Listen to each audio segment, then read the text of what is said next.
What if the reason that your gut isn't healing has nothing to do with inflammation, food quality, or fiber, and everything to do with under repair? What if you're eating that healthy diet, but your gut doesn't have the raw materials it needs to rebuild?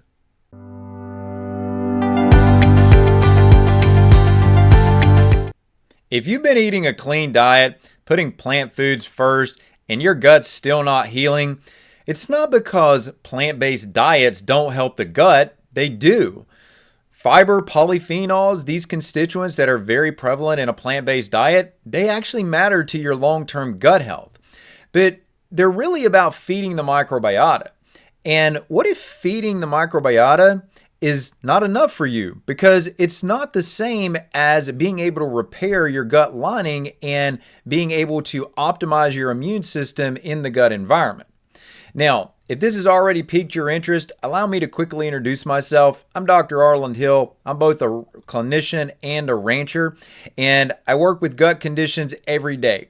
And today I want to help you understand how under repair, which I see far more frequently than I do chronic inflammation in the gut, not that it's not there, but how under repair and protein is usually the missing link that stops individuals from moving forward with taking that next step on their gut healing journey.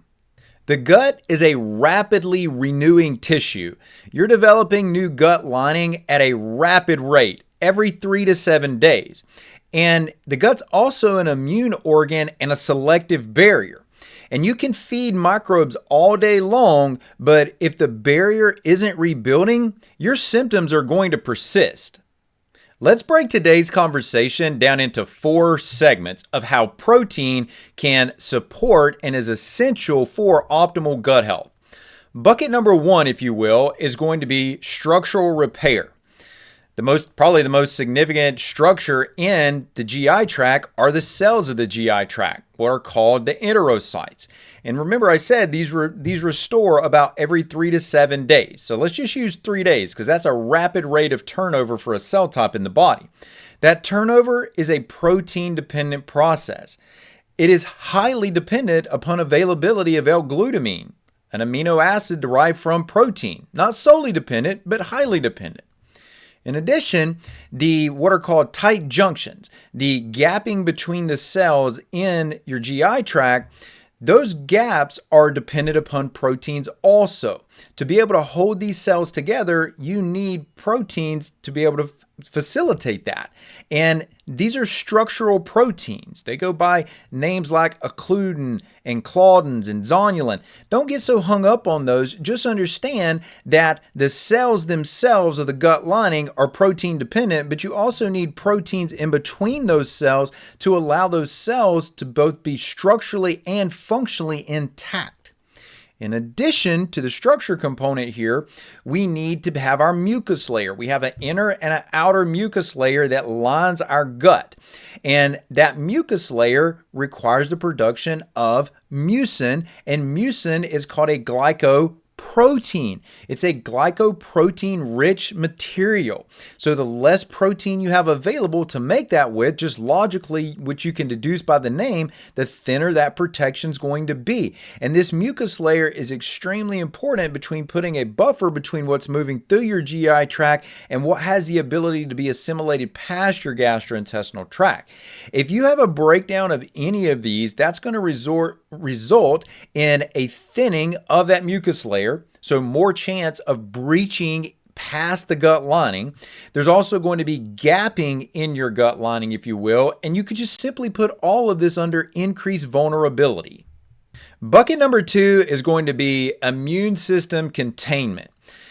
Probably the most significant molecule in this conversation is secretory IgA. This is an antibody or an immunoglobulin, or just simply stated, an immune system protein that binds to foreign materials to help neutralize it.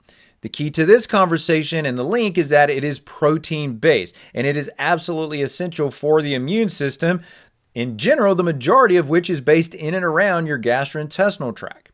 In addition, when you start looking at optimizing for immune tolerance, allowing your immune system to be able to self-regulate and balance out the different types of cytokine. There's a word that we've heard over the last several years to balance out these cytokine responses between inflammatory and anti-inflammatory.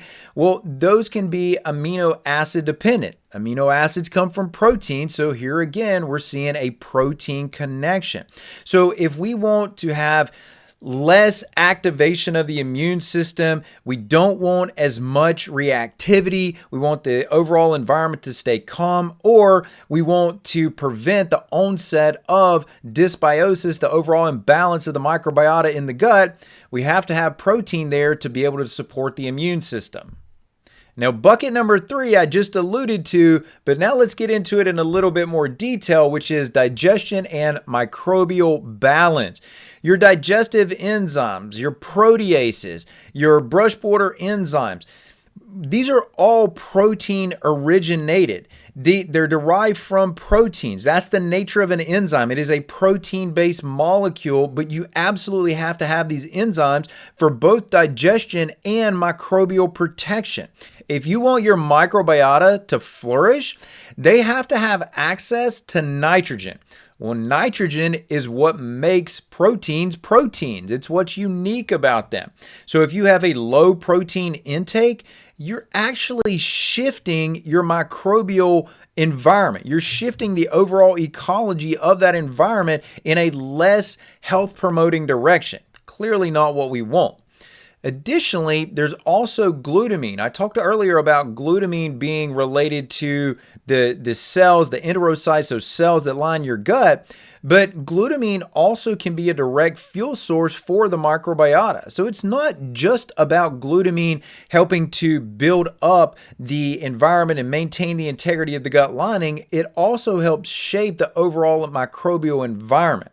And if these things aren't in place, then you would expect that there would be incomplete digestion. You would expect the wrong types of microbial environment to start to manifest, and you would end up with a more fermentative, dysbiotic environment. Essentially an environment that is less balanced and working against your health as opposed to working for your health.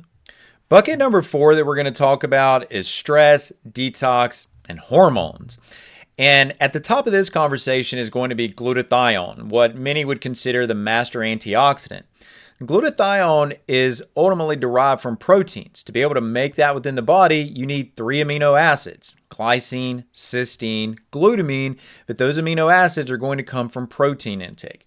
And with available glutathione, you're going to more efficiently detox, you're going to be able to better protect your gut lining, and you're ultimately going to get the results for your gut that you've probably been missing. But there's also a hormonal conversation to have here too, which is that low protein intake almost always is aligned with what we would call a catabolic state.